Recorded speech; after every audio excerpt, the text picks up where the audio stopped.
नमस्कार दोस्तों।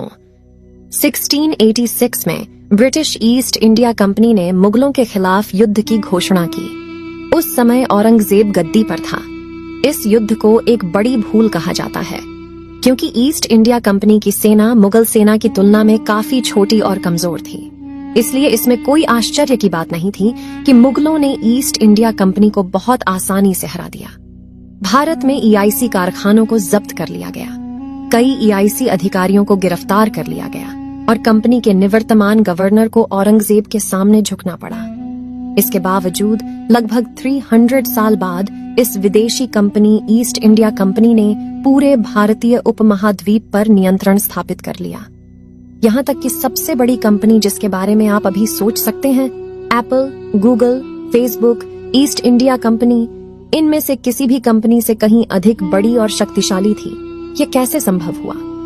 आइए आज की वीडियो में इसे समझने की कोशिश करते हैं। ब्रिटिश ईस्ट इंडिया कंपनी वह कंपनी जिसने भारत और भारतीय उपमहाद्वीप के एक बड़े हिस्से पर शासन किया। ब्रिटेन ने लूटपाट, जब्ती और खुली चोरी के माध्यम से भारत को नष्ट कर दिया।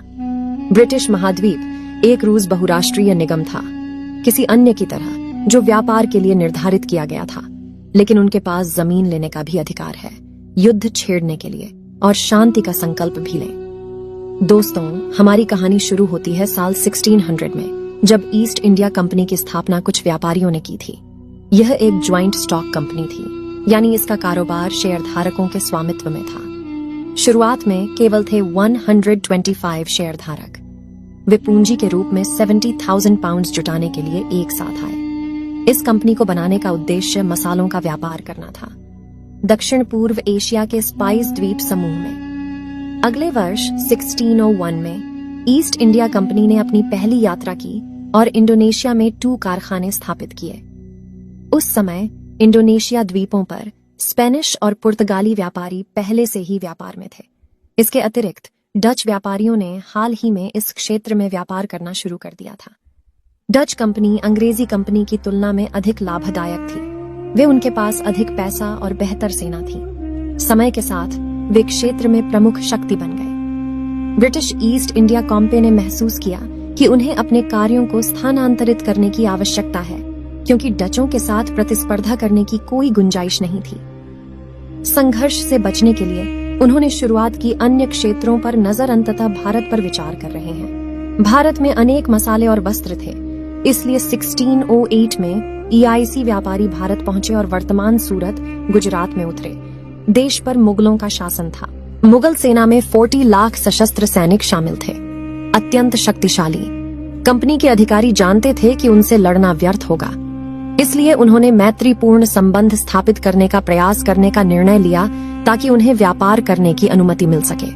उन्होंने स्थानीय शासक को खुश करने की कोशिश की।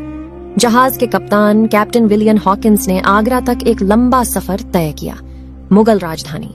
वहां उनकी मुलाकात मुगल बादशाह जहांगीर से हुई। उन्होंने उनसे सूरत में व्यापार शुरू करने के लिए एक फैक्ट्री स्थापित करने की अनुमति मांगने की कोशिश की, लेकिन जहांगीर ने अनुमति देने से इनकार कर दिया। इसका सीधा सा कारण सूरत में पुर्तगाली व्यापारियों की उपस्थिति थी। पुर्तगाली व्यापारियों के मुगलों से अच्छे संबंध थे, इसलिए जहांगीर के पास अपने प्रतिस्पर्धियों अंग्रेजी, ब्रिटिश व्यापारियों को सक्षम करने का कोई कारण नहीं था।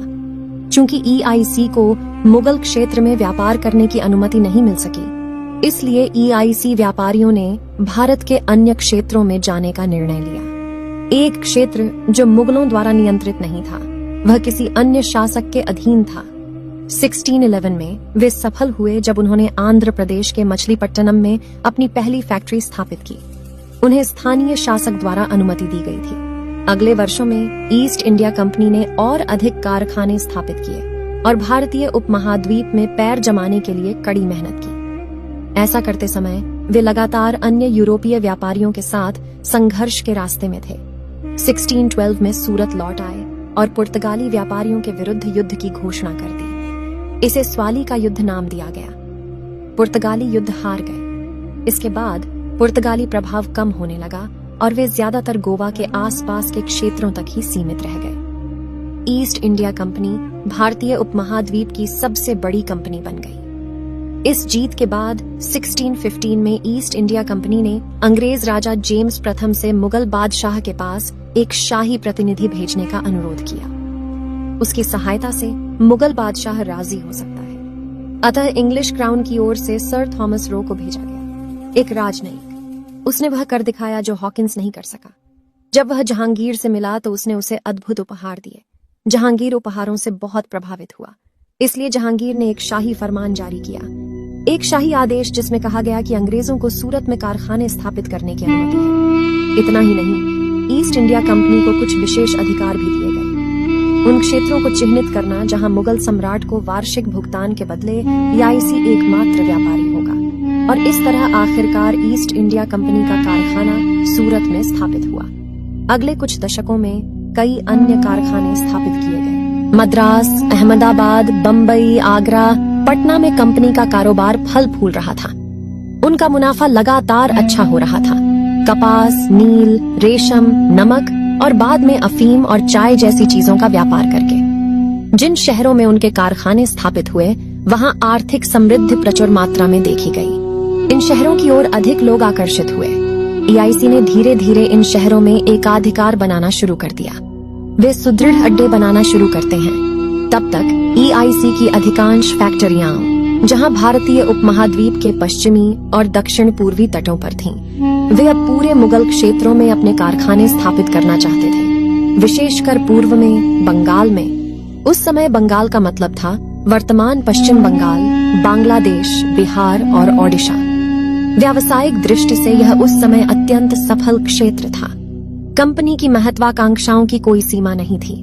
कंपनी राजनीतिक शक्तियां भी प्राप्त करना चाहती थी। इसका सीधा सा कारण व्यापार में आसानी पैदा करना था और किसी भी प्रतिस्पर्धियों को आसानी से हटा सकें। इसलिए उन्होंने अंग्रेज राजा से अनुरोध किया कि वे उन्हें और अधिक शक्तियां प्रदान करें ताकि वे अधिक मुनाफा कमा सकें। वर्ष 1670 के आसपास अंग्रेज राजा चार्ल्स द्वितीय ने ईस्ट इंडिया कंपनी को क्षेत्र हासिल करने का अधिकार दिया। राजनीतिक शक्ति रखते हैं, पैसा कमाते हैं, अपने क्षेत्रों में नागरिक और आपराधिक क्षेत्राधिकार की देखरेख करते हैं। इतना ही नहीं, वे एक निजी सेना भी बना सकते थे, गठबंधन बना सकते थे और युद्ध की घोषणा भी कर सकते थे। आज यह काफी अविश्वसनीय लगता है, क्योंकि जब हम अब एप्पल, गूगल, फेसबुक जैसी कंपनियों के बारे में सोचते हैं, तो क्या आप कल्पना कर सकते हैं कि इन कंपनियों के पास इतनी शक्ति है कि उनके पास अपनी निजी सेनाएं, अपनी स्वतंत्र न्याय प्रणालियां हैं, वे अपना पैसा छापने में सक्षम हैं और दूसरे देशों के साथ युद्ध करो। शुक्र है आजकल यह संभव नहीं है, लेकिन उस समय अंग्रेजी राजशाही ने ईआईसी को ये शक्तियां प्रदान की, जिसका अर्थ था कि ईआईसी तब साम्राज्यवाद का एजेंट बन सकता था। 1682 में ईआईसी ने बंगाल के तत्कालीन मुगल गवर्नर के साथ बातचीत करने की कोशिश की, शाइस्ता खान। कंपनी चाहती थी कि गवर्नर एक शाही आदेश जारी करे ताकि वे बंगाल में आसानी से व्यापार कर सकें। इस समय तक कंपनी की बंगाल में पहले से ही कुछ उपस्थिति थी, लेकिन वे व्यापारिक अधिकार और कर में कटौती चाहते थे ताकि ट्रेडिंग आसान हो सके। एक नया मुगल सम्राट औरंगजेब सिंहासन पर बैठा था। जब उन्होंने ईस्ट इंडिया कंपनी का अनुरोध सुना तो उन्होंने उन्हें अहंकारी समझा। इतनी सारी फैक्ट्रियां होने के बावजूद भी वे संतुष्ट नहीं थे और वे बंगाल में भी कारखाने लगाना चाहते थे। उन्होंने उनकी याचिका खारिज कर दी। ईस्ट इंडिया कंपनी का गवर्नर जोशिया चाइल्ड था। वह औरंगजेब के फैसले से खुश नहीं थे। नई मिली शक्ति के अहंकार में ईस्ट इंडिया कंपनी को अपनी निजी सेना रखने में सक्षम बनाते हुए उन्होंने मुगलों के खिलाफ युद्ध की घोषणा की। यह 1986 की बात है। मैंने इस वीडियो की शुरुआत में इसका संदर्भ दिया था। ईस्ट इंडिया कंपनी के दृष्टिकोण से यह एक संदिग्ध निर्णय था, क्योंकि मुगल सेना का सामना करने में उनकी सेना बेकार थी। ईआईसी को करारी हार का सामना करना पड़ा। जोशिया चाइल्ड को झुकना पड़ा और औरंगजेब से माफी मांगनी पड़ी। इस दृश्य की एक ऐतिहासिक पेंटिंग है, जैसा कि आप स्क्रीन पर देख सकते हैं। औरंगजेब ने ईस्ट इंडिया कंपनी को माफ कर दिया, लेकिन उन पर जुर्माना लगाया। RS 250,000, तब RS 250,000 अब लगभग RS 350 मिलियन है। इस जुर्माने के बाद ईस्ट इंडिया कंपनी के व्यापारिक विशेषाधिकार बहाल कर दिए गए और जो फैक्ट्रियां जब्त की गई थीं, उन्हें वापस कर दिया गया। कंपनी के अधिकारियों ने बहुत धैर्य रखा। वे चुपचाप अपनी सीमा में रहकर काम करते रहे। लेकिन वे सही मौके का इंतजार कर रहे थे। एक अवसर जो उन्हें बंगाल में भी कारखाने स्थापित करने और बंगाल पर एक मजबूत पकड़ बनाने की अनुमति देगा। उन्हें यह अवसर 1707 में मिला, जब औरंगजेब की मृत्यु हो गई। औरंगजेब की मृत्यु के बाद मुगल साम्राज्य बहुत कमजोर हो गया था। लगातार सत्ता संघर्ष होते रहे। मुगलों के बीच गद्दी संभालने और अगला सम्राट बनने के लिए आपसी लड़ाई चल रही थी। इसलिए स्थानीय नवाबों, स्थानीय राजाओं और जमींदारों ने अपने क्षेत्रों पर अपना संप्रभु नियंत्रण स्थापित कर लिया। वे मुगल साम्राज्य से अलग हो गए। दोस्तों, यदि आप मुगल साम्राज्य के बारे में विस्तार से जानना चाहते हैं तो मैं KUQ FM पर इस ऑडियो बुक की अनुशंसा करता हूँ। आप लगभग हर विषय पर एक ऑडियो बुक पा सकते हैं। स्वयं सहायता, इतिहास, भूगोल, वित्त, आमतौर पर इसकी लागत Rs399 प्रतिवर्ष है।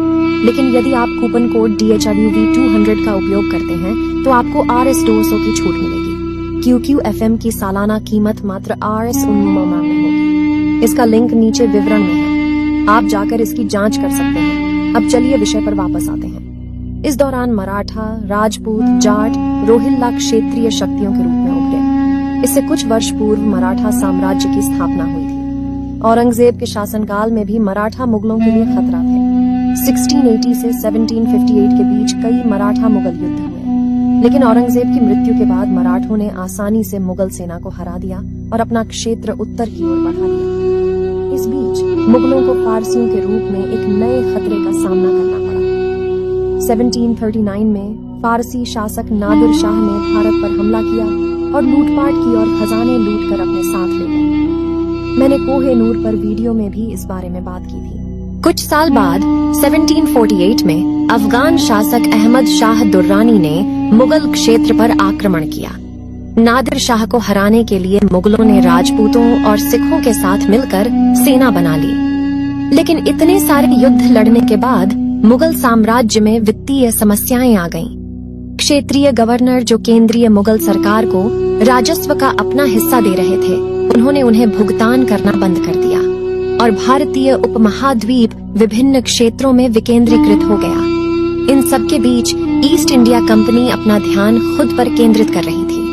वे नई फैक्ट्रियां स्थापित करके नई प्रौद्योगिकियों में निवेश कर रहे थे और ईस्ट इंडिया कंपनी की निजी सेना में शामिल होने के लिए ग्रेट ब्रिटेन से अधिक सैनिकों की भर्ती की गई थी। वे अपनी निजी सेना को मजबूत कर रहे थे। ईस्ट इंडिया कंपनी स्थानीय भारतीयों को भी प्रशिक्षित कर रही थी। स्थानीय भारतीय रोजगार के लिए ईस्ट इंडिया कंपनी के लिए काम करते थे और सेना में शामिल होते थे। जो भारतीय ईस्ट इंडिया कंपनी की सेना का हिस्सा थे, उन्हें सिपाही कहा जाता था। नए मुगल बादशाहों के लगातार राज्याभिषेक के साथ ईस्ट इंडिया कंपनी ने मुगल सिंहासन पर दबाव बनाना जारी रखा। उन्होंने बंगाल में व्यापारिक विशेषाधिकार प्राप्त करने के अपने प्रयास जारी रखे। उन्होंने नए शासकों के साथ बातचीत करने की कोशिश की।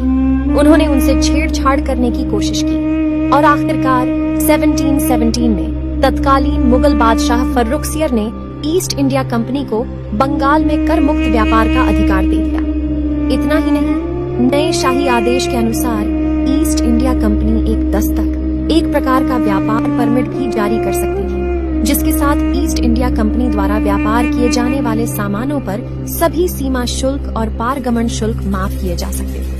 यह कंपनी के लिए बहुत बड़ी जीत थी। उन्हें न केवल बंगाल में कारखाने स्थापित करने की अनुमति मिल गई, बल्कि उन्होंने अपने लाभ के लिए इस दस्तक प्रणाली का उपयोग करना भी शुरू कर दिया। विशेष व्यापार परमिट की सहायता से वे कोई कर नहीं चुका रहे। इसका मतलब यह हुआ कि मुगल साम्राज्य के लिए पहले बंगाल से जो राजस्व प्राप्त होता था, वह अब समाप्त हो गया। मुगल साम्राज्य की वित्तीय समस्याएं बदतर हो गईं। कुछ महीने बाद उसी वर्ष 1717 में बंगाल के पूर्व मुगल गवर्नर मुर्शिद कुली खान ने मुगल साम्राज्य को त्याग दिया और बंगाल को अपने संप्रभु नियंत्रण में घोषित कर लिया और खुद को बंगाल का नवाब घोषित कर दिया। मुर्शिद Quli Khan east India company की रणनीति को समझते थे, इसलिए उन्होंने ईस्ट इंडिया कंपनी को अपने रास्ते बंद करने और कर देने का आदेश दिया।